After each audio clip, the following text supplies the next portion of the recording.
Hello, everybody, and welcome to another episode of the Sam's Report. It is almost my birthday, July 28th. Yeah, this month is over. My birthday is on Sunday. I'm golfing twice this weekend, which is going to be a wonderful weekend. My wife is not too pleased about that, but it's my birthday. So you know what? I can do whatever I want because that's how the song goes, right? You can cry if you want to, if you can do whatever you want to. But anyways, on to the more important things besides my another successful revolution around the sun.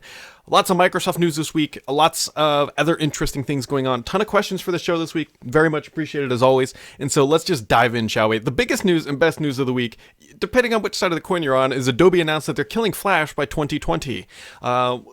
On the other side, Adobe's keeping Flash alive until 2020.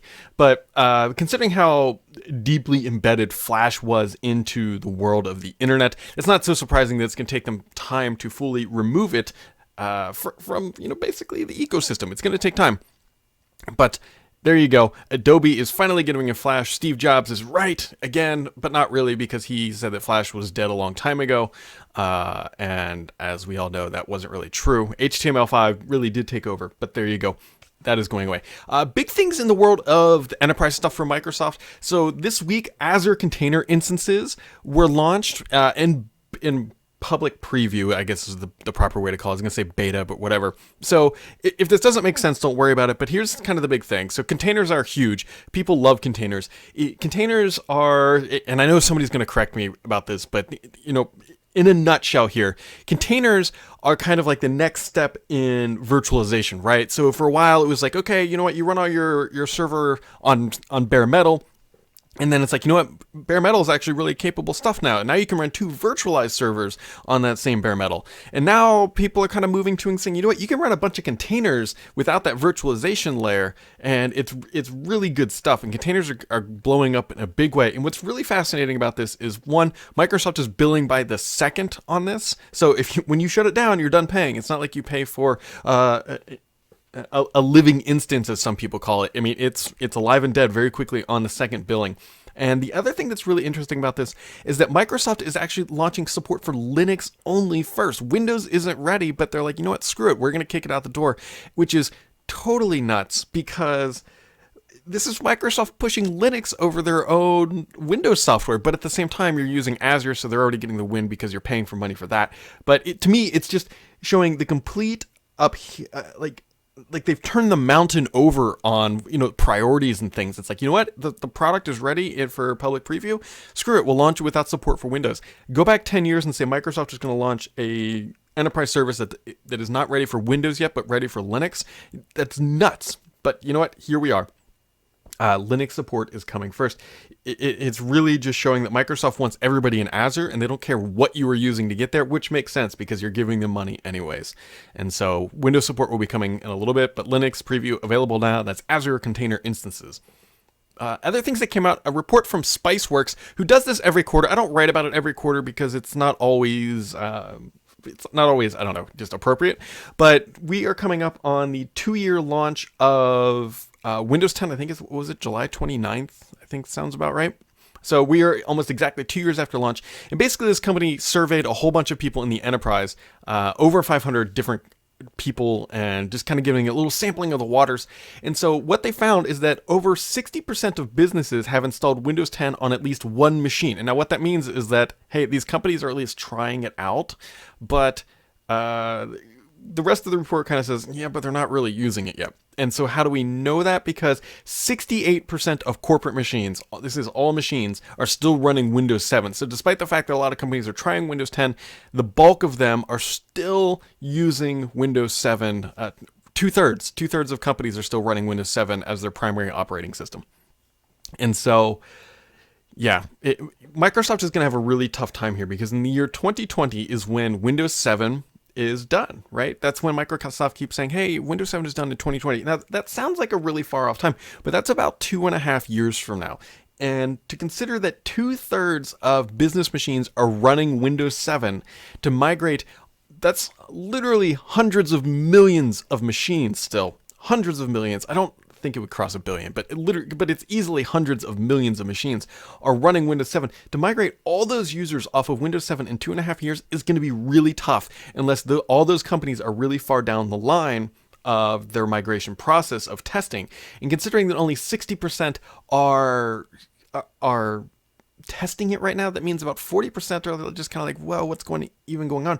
I think Microsoft is going to have a huge issue getting people off Windows 7. I know I'm not the first to say this. This isn't any groundbreaking information, but this puts a little bit of numbers behind the actual perspective of how difficult this challenge is going to be. Microsoft keeps telling me time and time again they're not extending the lifecycle of Windows 7, but they also told me time and time again they were not going to release patches for Windows XP after the support lifecycle ended. I honestly suspect that they will have to do something. Something's going to have to give. And I don't quite know how they're going to do it or how they're going to frame it or what's going to go on.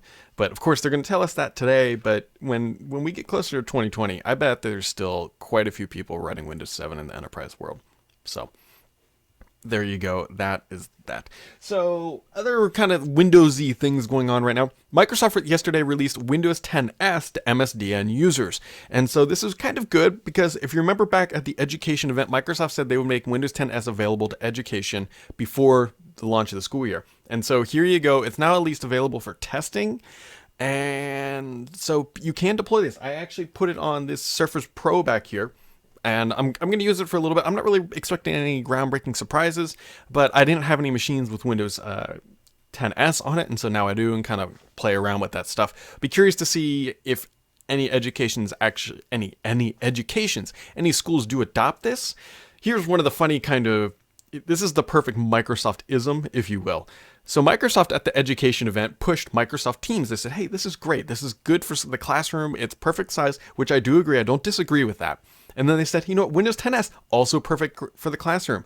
Guess what doesn't run on Windows 10S? That's Teams. Now, Teams does run in the browser, but there's no app. There's no store app. There is a desktop app for Windows Teams that runs perfectly fine on Windows 10 Pro or Windows 7, but you can't run that on Windows 10S, so it has to be done in a browser. This is just a perfect Microsoft thing that they do.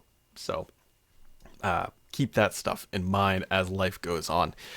This is perfect reason why I'll toot my own horn. Why you should listen to me or Paul or anybody else who really knows the Microsoft world. Including Tom, who was in the chat room earlier, and Mary Jo.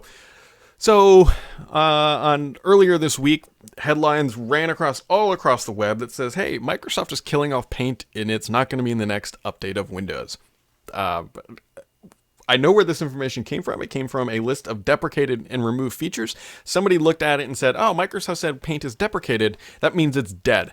And no, it doesn't. And so we were just sitting there wondering why this was blowing up. I mean, it was written all over, like large publications like The Guardian. I think the BBC was even in on it, saying Paint is dead. But nobody really understands what the word deprecated means. And what it means is that it would eventually be gone from Windows. But then Microsoft was like, whoa, back the death train up a little bit here.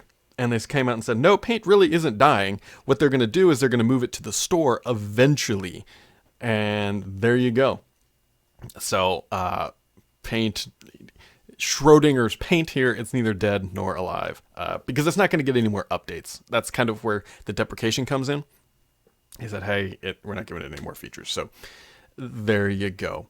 Other things Microsoft announced this week. Microsoft is killing off Windows 10 15.11 on October 10th. Basically, that version of Windows, which was released in November of 2015, will no longer receive updates, patches, or supports, or any of that good stuff starting in October. Can't imagine too many people, especially listening to this podcast, are running it. It's going to be more of an enterprise issue, people running it.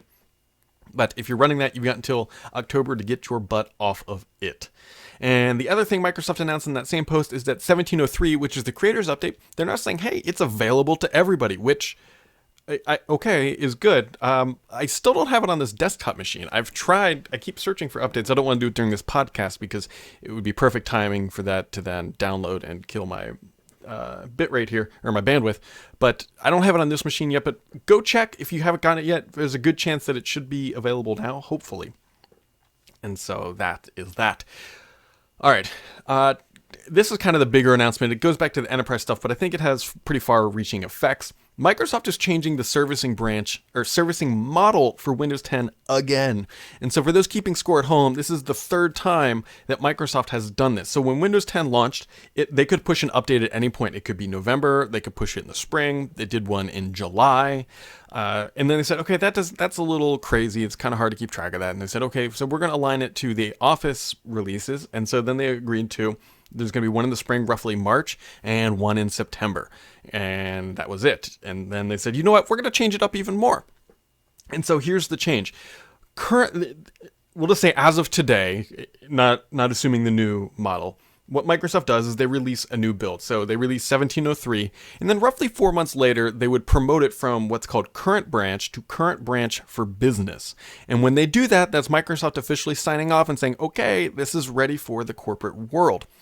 And what they're doing now is they're getting rid of the Current Branch and the Current Branch for Business, and they're just going to what's called Semi-Annual Channel, which was previously the Current Branch, and then Long-Term Servicing Branch, which is now called Long-Term Servicing Channel. What they're doing is getting rid of the Current Branch for Business. And this is kind of dicey because what that Current Branch for Business was really a safety net. They push it out to consumers, which would go out to hundreds of millions of people. We know there's up to 500 million. Granted, they don't all get it at the same time. But then Microsoft can look at that telemetry and say, okay, 30 million people, 40 million people are running this. There's no bugs or whatever. Push it a little further. We get to 100 million. Okay, it's great. No major issues. Okay, businesses, now you can run it. And so what they're doing now is they're basically passing that burden back to the enterprise or the business, which granted they should have already been testing, which is maybe this is why Microsoft is doing this. They look at it and say, okay, the company has to test it anyways.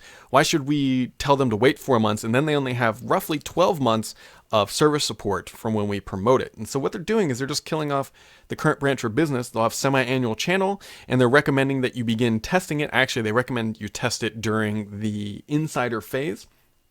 And then you just start rolling it out once it's released, and that there's no more of that Current Branch for Business promotion.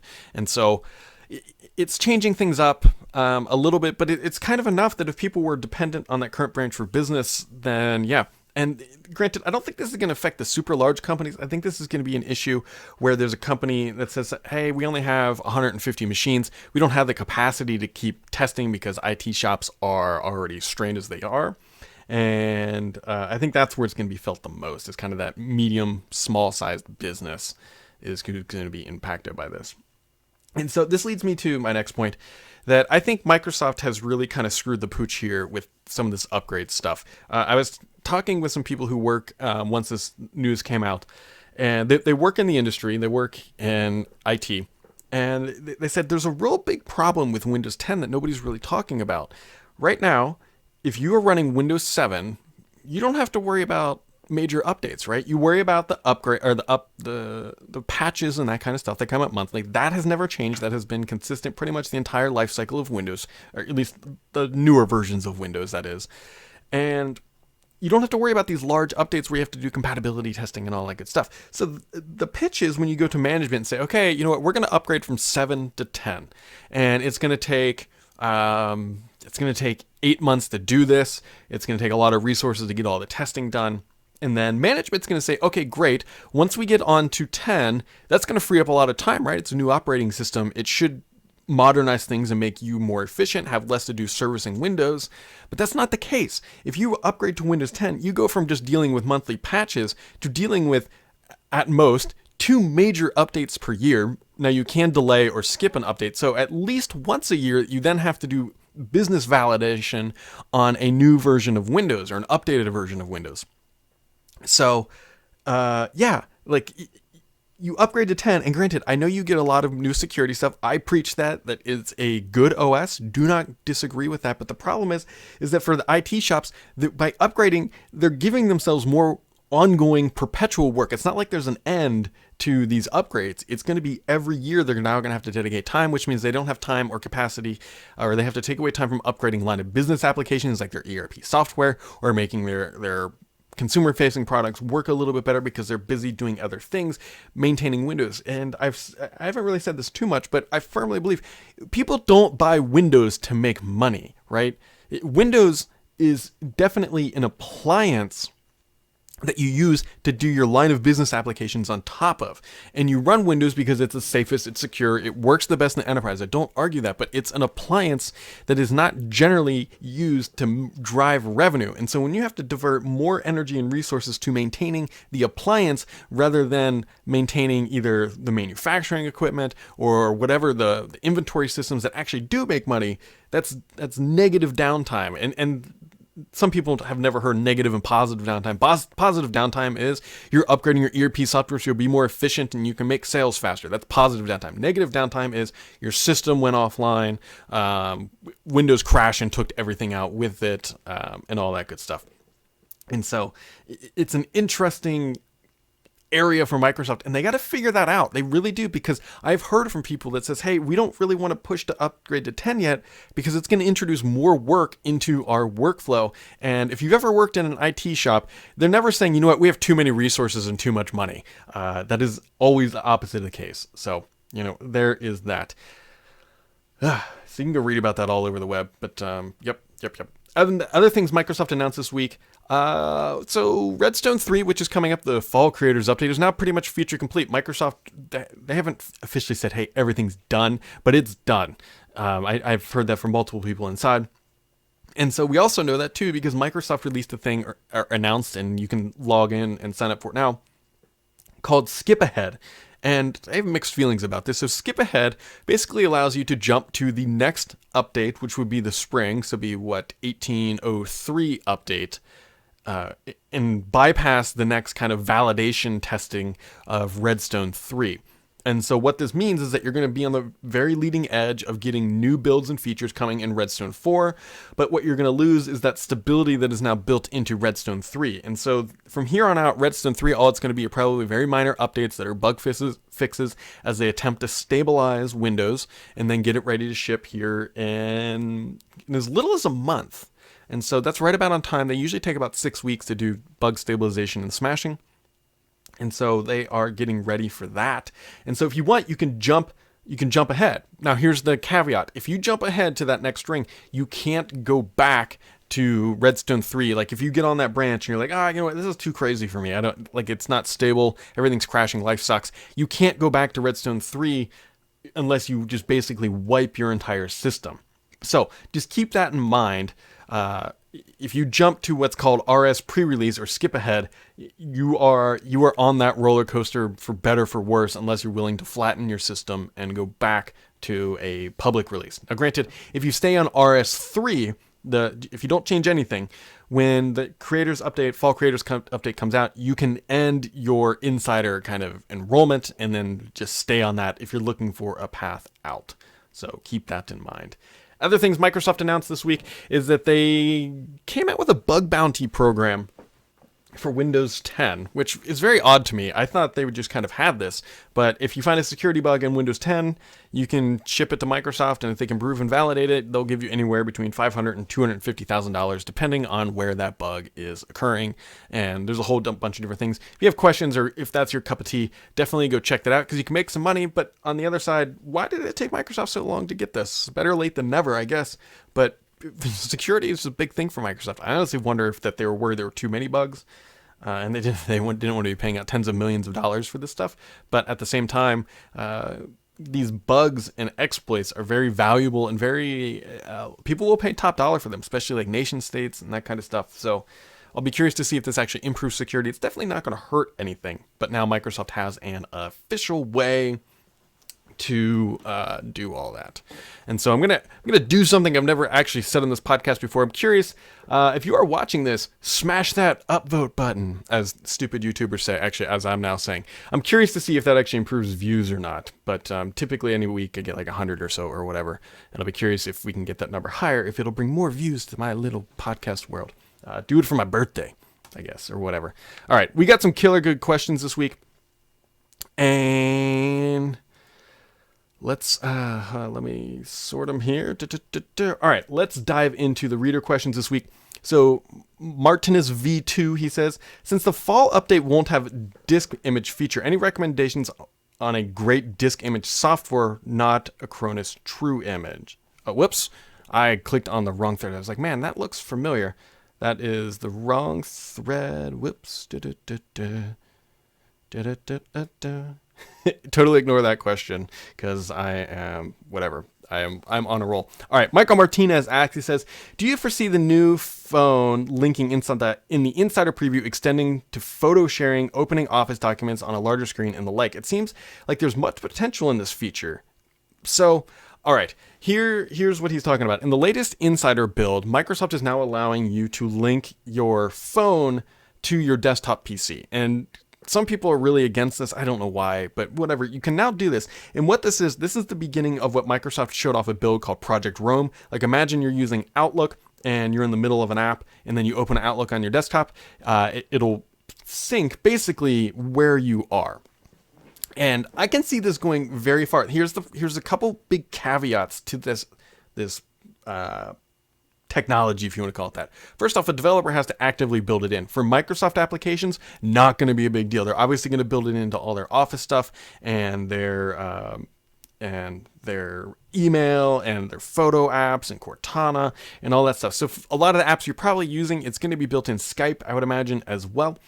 And so what he's getting at is like, do you foresee them opening documents on a larger screen? I totally think they're going to go down this path. I think they have to because Microsoft is trying to position Windows as a desktop as the best companion to your mobile device, right? They already kind of missed the mobile world from a hardware perspective, but they're going to do their best to make sure that they win from a software perspective. And that's how they're going to do it is through these applications. So yeah, this will be really interesting. And Michael takes it a step further, and he's wondering if he could actually take this functionality and then send it to other devices. Yeah, no, this is. I think we're a little early in the game about where Microsoft is taking this. They showed off the Project Rome stuff, but I think they have bigger ambitions here about how they are going to essentially try to hijack the iOS and Android world with their own applications that give you a better experience than just on the device. I think that's going to be their pitch is, hey, why run Gmail when you can run Outlook and have a better experience on both devices that you use? I think is where they're going to go with this. Philip Vista asks, do you think live tiles will ever be deprecated? I know that you've opined on this a bit previously, but the discussion is very interesting. Tiles made sense on Windows Phone when it didn't have a notification center, but then they just got a vestige of prior ambitions. I fully agree.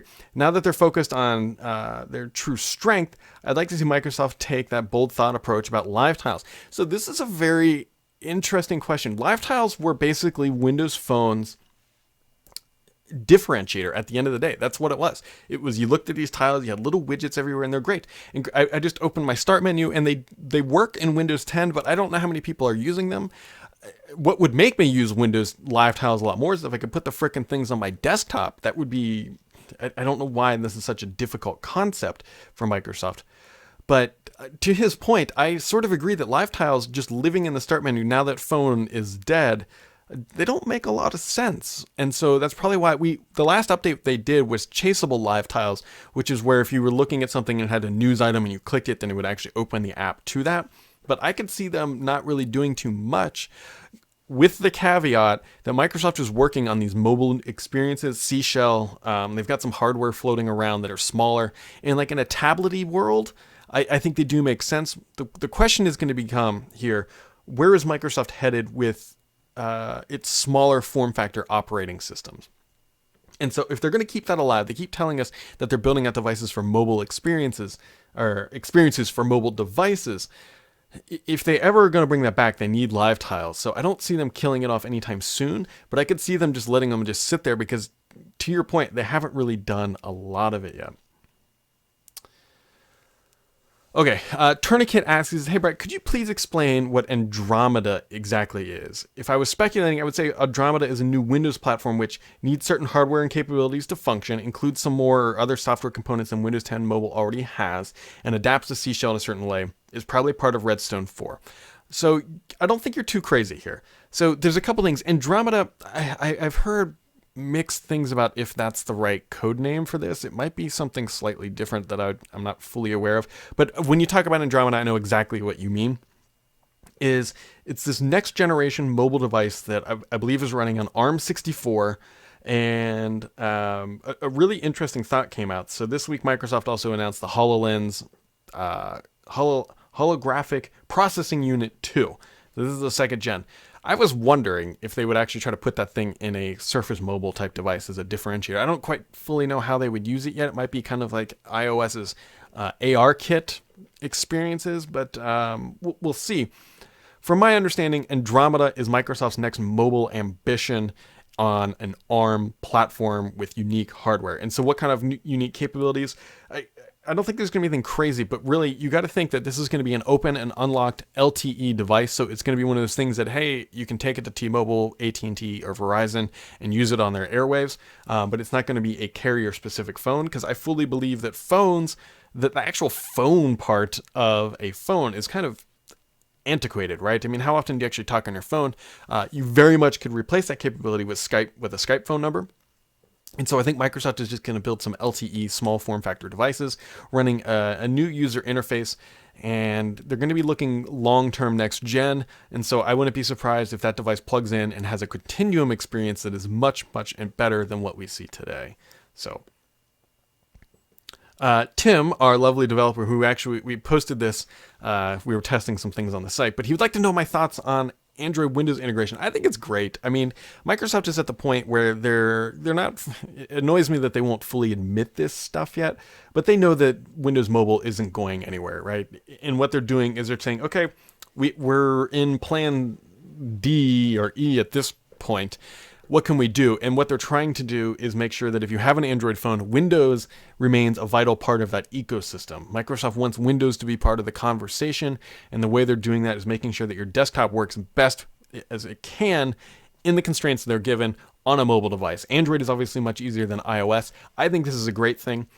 I can't imagine anyone being truly upset about this. And so the question that keeps coming up is like, okay, it would be great if Microsoft had a browser on Android and iOS. I know I've said this before, but the problem with that is that Microsoft can't do it on iOS because they use their own rendering engine and not WebKit, and only WebKit browsers are allowed on iOS right now because that's how Apple rolls. On Android, it's technically possible. And so I don't know if they're going to come out with a mobile browser, but considering they're struggling with the desktop browser, it'd be tough for me to see them like invest it. I could see them buying like Dolphin browser, if that's still around, or whatever, like a mobile browser that exists on both platforms and integrating it across and renaming it. But we will see there. Wonderbar asks, so he said, Brad, how was the scotch? For those who don't follow me on Twitter, Paul sent me a very nice bottle of scotch. It was absolutely delicious. And then he asked, why did Brad buy me scotch? Well, he bought it for my birthday. It was actually very much a surprise, but Paul and I, we share lots of things. And no, it wasn't poisoned. And it was amazing. I love scotch. So Harm Jr. says, when you do your other podcast called First Ring Daily, you use Miracast sometimes to your TV in the background. That's correct. So this TV right here, I will occasionally use a Miracast dongle to beam an image up to it and use the mouse on that. It says, I'm playing with a Belkin Miracast and it is crappy, getting a lot of loose connections and pixelated images. I'm curious what you were using. So I am actually using the Microsoft dongle. Microsoft makes a Miracast dongle. That is what I'm using. You can't see it. Well, there you go. See that little black box on the ground back there? That's the breakout box for this TV. The reason why we bought this specific TV is that one cable runs up to the TV, and then all of the ports are down here. And so that you can kind of see it there. The Miracast dongle is on the ground, and that's where the HDMI connections are and all that good stuff. And so, yeah, it works pretty well. I don't use it all the time for the reasons you say. If you're not really close to each other, they tend to break up. So yeah, Miracast works. Miracast is one of those things that I think everybody was hoping was going to take on AirPlay and just be this great technology and be everywhere. It's not really as widespread as I honestly thought it would have been. So anyways, Kadupa asks, he says, Brad, have you tried using the OneDrive UWP? Yes, I have, actually. He said, in his opinion, it is garbage compared to OneDrive apps on Android and iOS. I have 40 gigs of photos and cannot browse without hanging or crashing on my Surface Pro. So he wants to know why Microsoft is ignorant about its own apps. It's because Microsoft, generally speaking, has terrible support for UWP apps in its own store. We know that because they don't, not everything is there. Look how long it took Office to get there. Edge is not a UWP app.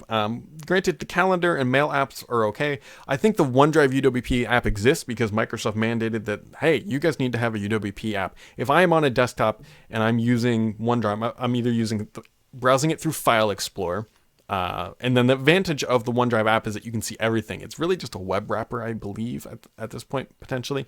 But anyways, when I'm using OneDrive on my PC and I need to get something that's not saved locally, I always just go to onedrive.com. So, and Poncelius asks, he says, HP is certifying the Elite X3 for Verizon. Alcatel are releasing the Pro 4 in Europe. Don't they know Windows Phone is dead, or is this just another bit of confusion? So I wouldn't read too much into the HP Elite X3 for Verizon. People are like, oh, Verizon's now going to carry this phone. I would be very surprised if Verizon starts carrying this phone. They might be allowing it on their networks, but I don't see them putting it in the store, especially because Verizon and Microsoft have a really bad relationship. It still goes on. And then the Alcatel 4 releasing in Europe is just an awkward thing. I think they just had inventory and are trying to get rid of it. But I can't honestly advise someone to buy a Windows Phone right now because the OS is not getting any more updates. I don't know. And then Lynn Hartson asks, he says, let's see here. Any idea what the next version of Windows 10 will be called? 2018? No. Microsoft generally doesn't name these things until very close to the end. Every time. The Creators Update, I know I've said this on the show before, but I think the Fall Creators Update got renamed very close to the last minute, and marketing things like that don't materialize until very, very, very close to the end. And so I have no idea. I would love it. I would be very sad and disappointed if it's called the Productivity Update or the Creators Update. But I had heard the name Productivity Update, but I don't think that's going to be it. At least I hope not. And I'll be pretty sad if they call it a Creators Update Spring version 2. That would be, anyways. Tip of the week, guys. Go check and see if you can get the Creators Update now. You very well might be able to. Yeah. And so, as Frank asks, Amplify HD. My review is up on Thurrott.com. Love it. Rock solid wireless. Although I will tell you, Frank, I'm not running on wireless today. This machine is my dedicated computer, and it is always hardwired because I want the max broadband connectivity that I can get. But Amplify HD, it's a wireless mesh system. I have no real issues with it other than the fact that it does not support a NAS device. If you have a USB hard drive, you can't plug it in yet. It'll put your device into a boot loop. But besides that, it's a great thing. It fixed all my dead spots. That TV back there can now get onto the internet, and I can stream things to it, and that's about it. So that's about it for this week, guys. As always, appreciate you tuning in. I will be right back here next week, provided I survive my birthday and all the golf this weekend. But as always, have yourselves a wonderful weekend. We'll catch you next time.